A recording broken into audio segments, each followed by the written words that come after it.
1388 metais kunigaikštis Vytautas Didysis Brastos mieste gyvenančiai žydų bendruomeniai suteikė pirmąją privilegiją LDK, leidusią žydams laisvai išpažinti religiją bei paklojo pamatus žydų krikščionių sugyvenimui visoje LDK.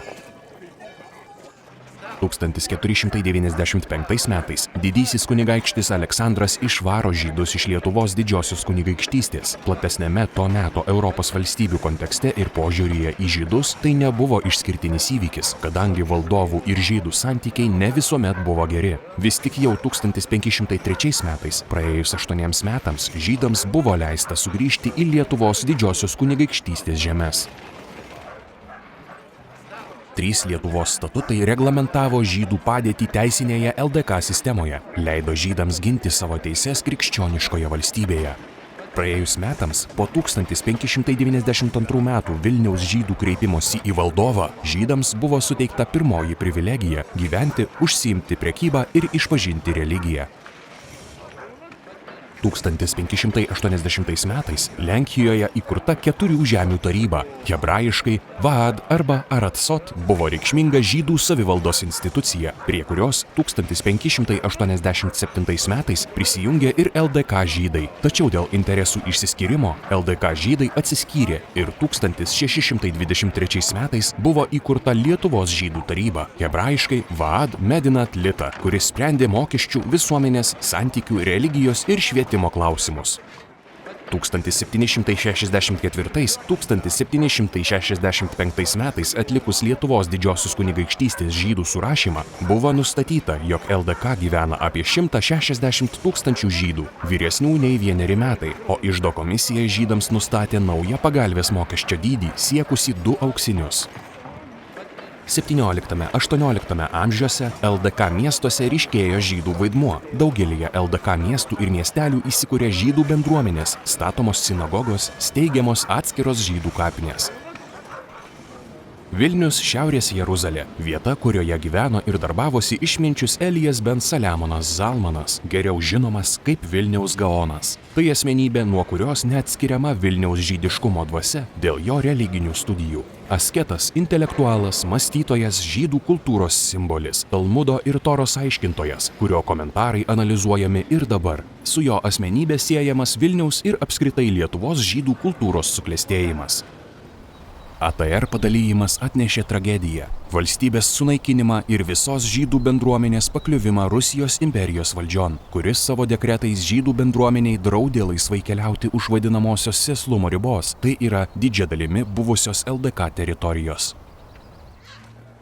XIX amžiaus pradžia Lietuvos ir visos rytų Europos žydų istorijoje tapo pokyčių amžiumi. Žydų bendruomenės socialinę struktūrą paveikė ir žydų apšvietos sąjūdžio, Haskalos idėjos ir palaipsniui prasidedanti bendruomenės sekuliarizacija. Buvusioje LDK teritorijoje steigiamos ješivos, kurios pritraukia studentus iš viso pasaulio. Atsiranda sionizmo, bundizmo, folkizmo judėjimai.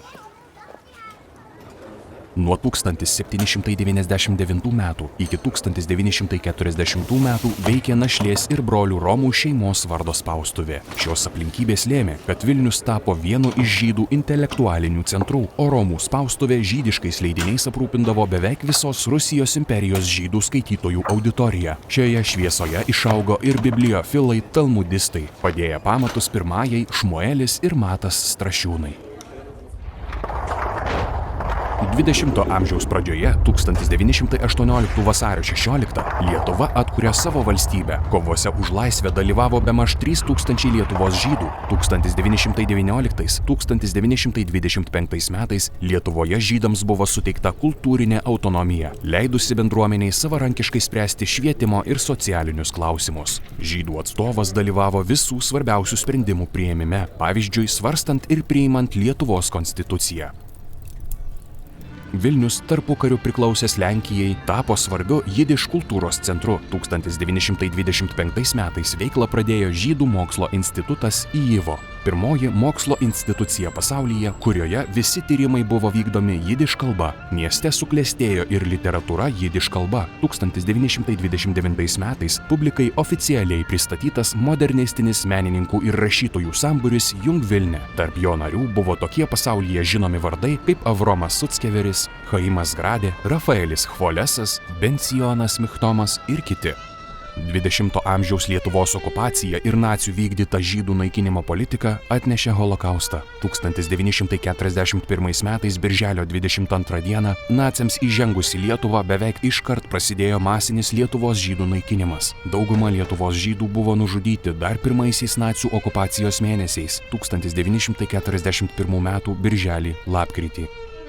Sunaikinus ištisas žydų bendruomenės, prie kurių naikinimo prisidėjo ir vokiečių kolaborantai lietuviai, buvo panaikinti mažesnieji getai, o išgyvenusieji pirmasias žudynės buvo perkelti į didžiuosius Vilniaus, Kauno, Šiaulių ir Švenčionių getus. Daliai žydų holokausto metu padėjo Lietuvos gyventojai, tačiau išgyventi pavyko tik maždaug 9 tūkstančiams. Iki karo pabaigos 1944 metais dabartinės Lietuvos teritorijoje buvo nužudyta apie 95 procentus čia gyvenusių žydų. Po sovietų okupacijos greitai tapo akivaizdu, kad sovietinis režimas žydų kultūrai bus toks pat negailestingas kaip nacistinis. 1949 metais buvo uždarytas žydų muziejus. Žydiškumas galėjo būti išlaikomas tik paslapčia, savo namų saugume ar saviveiklos organizacijų dėka. Su sąjūdžio vėjais Lietuvoje prasidėjo ir žydų kultūros gaivinimas. Vienas pirmųjų ir itin daug visuomenės dėmesio sulaukęs bandymas viešai prabilti sunaikintos žydų kultūros tema buvo 1988 metais Kaune ir Vilniuje surengta Lietuvos žydų dailės 17–20 amžiuje paroda. Parodą per kiek mažiau nei mėnesį aplankė 14 000 žmonių.